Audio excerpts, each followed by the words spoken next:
चलिए आज आपको मैं एक रहस्य के बारे में बताता हूँ।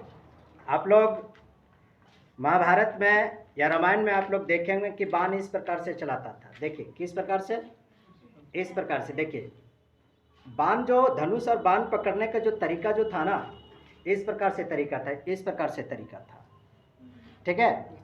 लेकिन अब जो धनुष बाण जो चलाया जाता है, किसी को शिकार करते हुए आप लोगों ने देखा होगा, उधर आदिवासी लोग जो शिकार करने के लिए बनझोरी जो जाते हैं, उसमें हमने देखा है कि बाण इस प्रकार से नहीं चलाते हैं पकड़ के, बल्कि किस प्रकार से, इस प्रकार से खींचते हैं, इस प्रकार से, इस प्रकार से खींचते हैं, ठीक।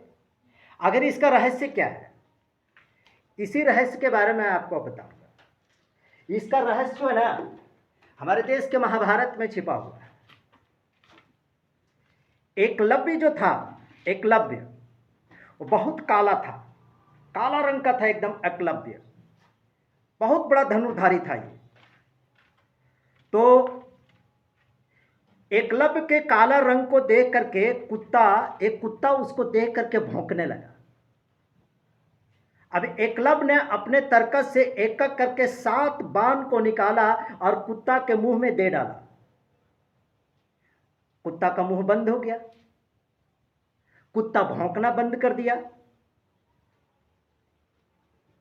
जब पांडवों ने जब इस दृश्य को जब देखा तो उसको तो बड़ा आश्चर्य लगा, बहुत ही आश्चर्य लगा उसको।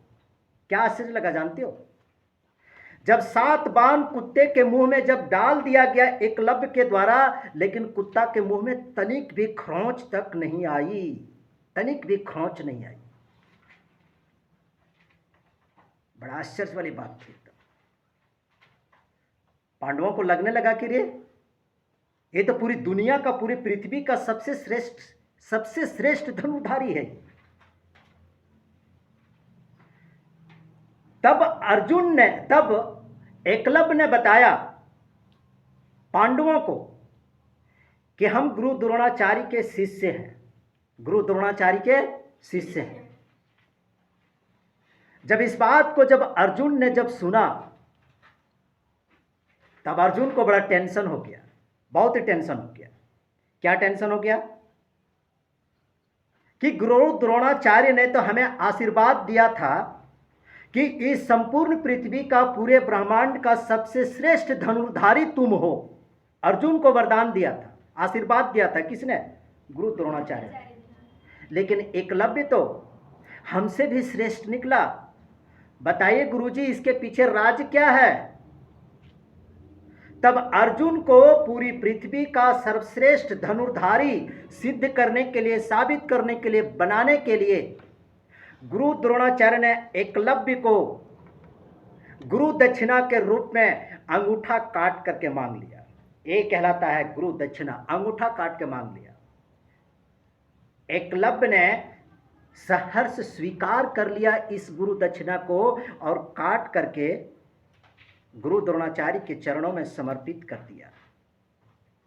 और इस प्रकार से जो धनुष बाण जो पहले जो इस प्रकार से जो चलाया जाता था, इस प्रकार से पकड़ करके जो चलाया जाता था, तो इस प्रकार से नहीं, बल्कि जब अंगूठा जब काट करके गुरु दक्षिणा के रूप में गुरु द्रोणाचार्य के चरणों में जब समर्पित कर दिया, तब लोग किस प्रकार से धनुष बाण चलाने लगे? इस प्रकार से चलाने लगे, इस प्रकार से। देख रहे हैं? इस प्रकार से चलाने लगे। तो मेरा कहने का तात्पर्य यह है कि गुरु जो होता है ना, वो गुरु निर्माण भी करता है तो प्रलय भी लाता है, क्योंकि गुरु साधारण नहीं होता है। यहां पर एकलव्य ने गुरु द्रोणाचार्य से अंगूठा काट करके जब मांग लिया, तो जो संपूर्ण पृथ्वी में जो वह एकदम अर्जुन से भी श्रेष्ठ धनुर्धारी था, उसकी श्रेष्ठता समाप्त हो जाती है।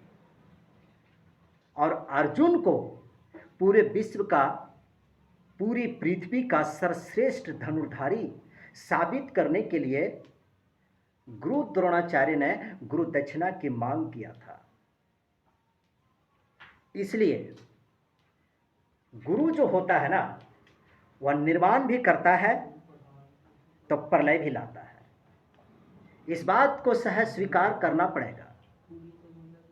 तो आपने अभी जाना पहले किस प्रकार से धनुष बाण चलाए जाते थे और अभी किस प्रकार से धनुष बाण चलाया जाता है। इस बात को आपने समझा ना? Yes sir.